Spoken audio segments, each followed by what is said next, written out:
ravie de vous retrouver sur Monaco Info. Voici les titres de votre édition.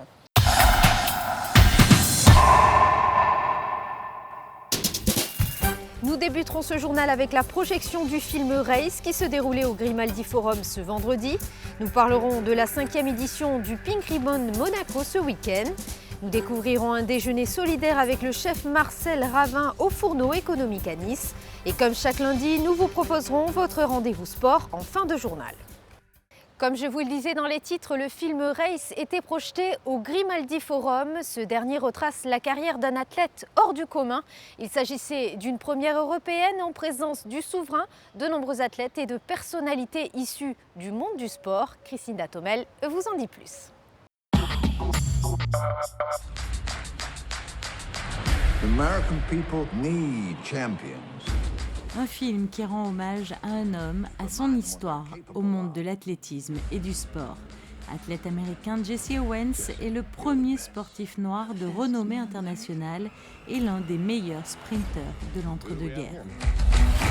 Jesse Owens a remporté 4 médailles d'or lors des Jeux Olympiques d'été de 1936 à Berlin, un exploit d'autant plus marquant qu'à cette époque, l'antisémitisme du régime nazi sévit en Allemagne.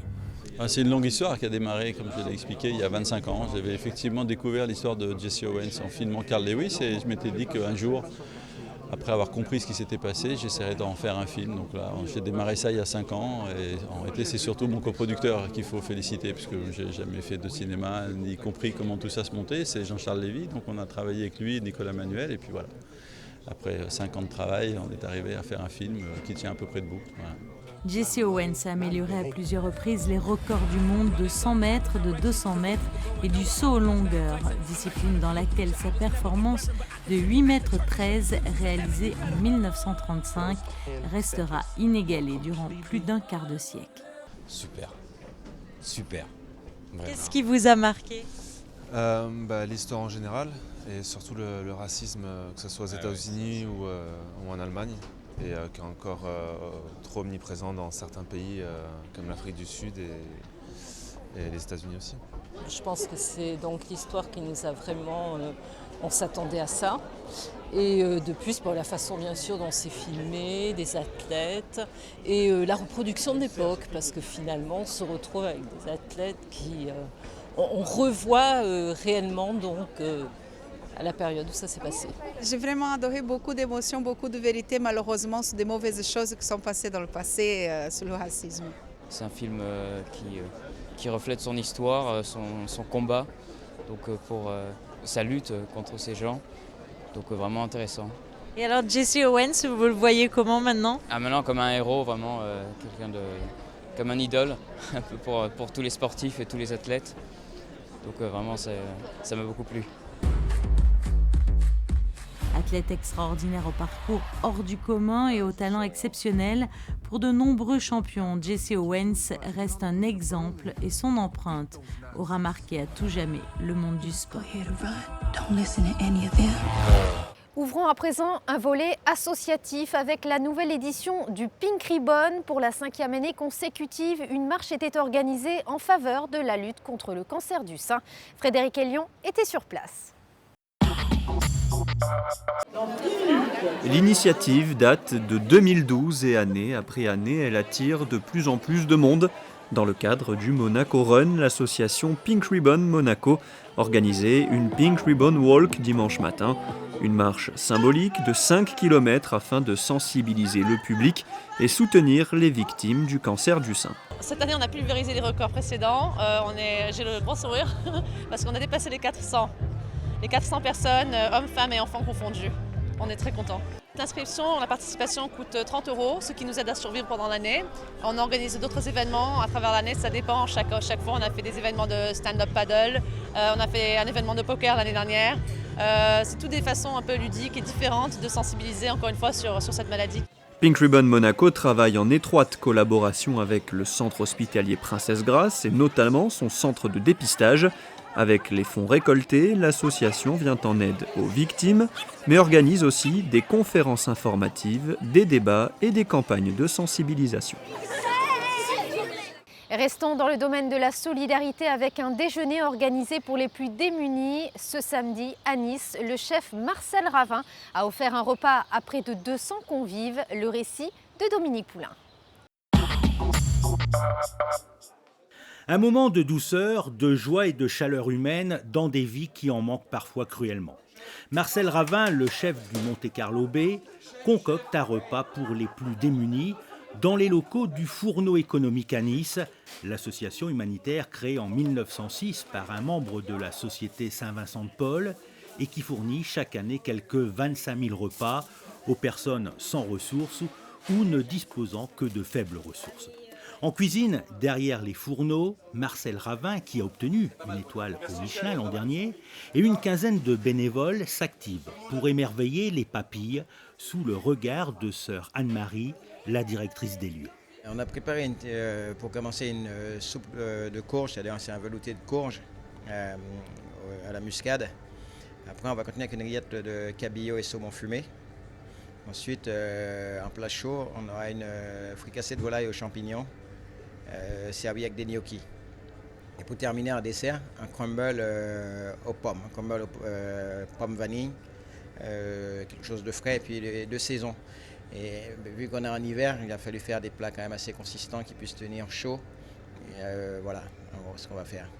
Ce repas solidaire a été rendu possible grâce à l'association monégasque Solidarpol. Elle développe des projets de social business dans les pays en voie de développement et elle porte aussi une attention toute particulière aux personnes démunies. L'idée, c'est de faire du charitatif autrement. En fait, il y avait un philosophe chinois qui disait « Donnez un poisson à une personne, il pourra en manger pour un jour. Mais apprenez-lui à pêcher, il aura des poissons pour toute sa vie. » Donc c'est ça un peu l'esprit de Solidarpol, c'est-à-dire construire des activités, des entreprises sociales, donc des vraies entités d'entrepreneuriat qui raisonnent selon des modèles de respect de l'environnement, de respect des relations humaines, avec la personne au centre, pour créer de la vraie économie, mais dans une optique sociale et de développement local. Les commerçants de la Principauté se sont également mobilisés pour offrir ce moment de partage au cœur de l'hiver. Ce sont eux qui ont donné gracieusement les ingrédients. Les bénévoles, aux côtés de Marcel Ravin, sont des employés du Monte Carlo Bay et membres de la Baby Dream Team. Depuis 2013, le Monte Carlo Bay s'est engagé dans une démarche de développement durable. Et ça a commencé par la constitution d'une équipe, parce qu'on ne peut pas faire tout seul, vous voyez bien, là, voilà, une équipe. Et il nous a fallu pouvoir nous retrouver, donc on a créé une mascotte et il nous fallait un nom. Et donc la Baby Green Team est née en 2013. C'est important la solidarité envers les plus démunis. Mais c'est important parce qu'on est dans l'hôtellerie de luxe, hein, donc voilà, ça peut avoir par rapport aux grandes métropoles où il y a une certaine pauvreté quand même ou précarité, on veut montrer qu'on n'est pas un monde à part et que nous y travaillons pour le bien-être de nos clients, mais aussi pour tout le monde qui nous entoure. On travaille tous dans un même objectif et donc si notre travail peut également aider à passer du bon temps aux plus précaires, tant mieux.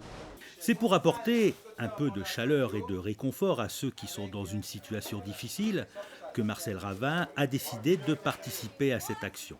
Il n'a pas hésité une seconde et sa devise pourrait être « ne pas se prendre au sérieux, mais tout faire avec sérieux ». Ce qui est important, savoir ce qu'on fait là a du sens et quand on peut le faire, il faut le faire pour ceux qui en ont besoin. Et notre métier, c'est de donner du bonheur aux autres. C'est ça le métier de la cuisine. Ce n'est pas que simplement assembler des choses. Il faut le faire pour les autres. Et il faut aimer les gens quand on cuisine, quels que soient leurs horizons, leurs origines, leurs difficultés. Quand on s'investit pour pouvoir traiter des aliments, des produits, le tout c'est de les rendre bons, simplement. Peu avant l'heure du déjeuner, ça s'active en cuisine et les bénévoles se transforment en serveurs et entrent en action. Ils distribuent les repas à ces femmes et ces hommes souffrant de l'isolement, de pauvreté matérielle ou de précarité multiple, mais tous ont pu déguster un vrai repas. Délicieux,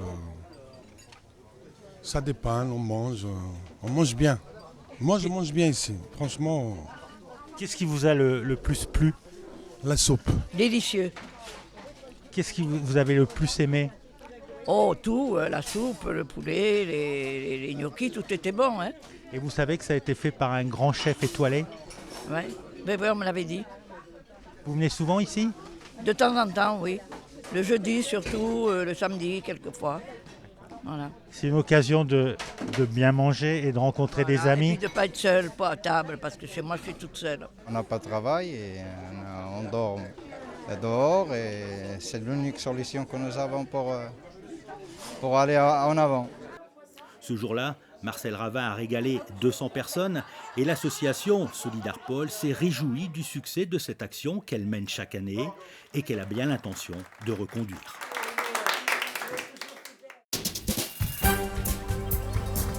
Et dans le reste de l'actualité, la Fondation Flavien se mobilisait ce week-end. Un spectacle pour enfants était organisé au Théâtre des Variétés. Tous les fonds ont été reversés à l'association qui œuvre depuis quelques années maintenant en faveur de la lutte contre les cancers pédiatriques. Et d'une soirée à une autre, direction l'espace Léo Ferré où un bal country avait lieu ce samedi. Une musique au mélange traditionnel développée principalement aux États-Unis a entraîné les participants venus nombreux, vous le voyez sur ces images.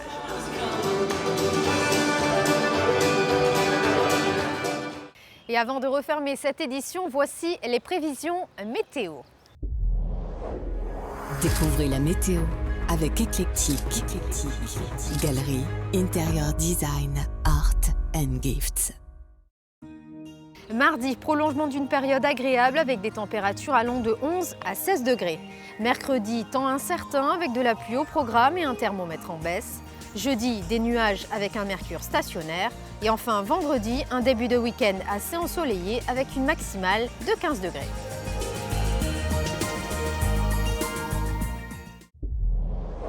Vous avez découvert la météo avec Eclectic, galerie, intérieur design, art and gifts.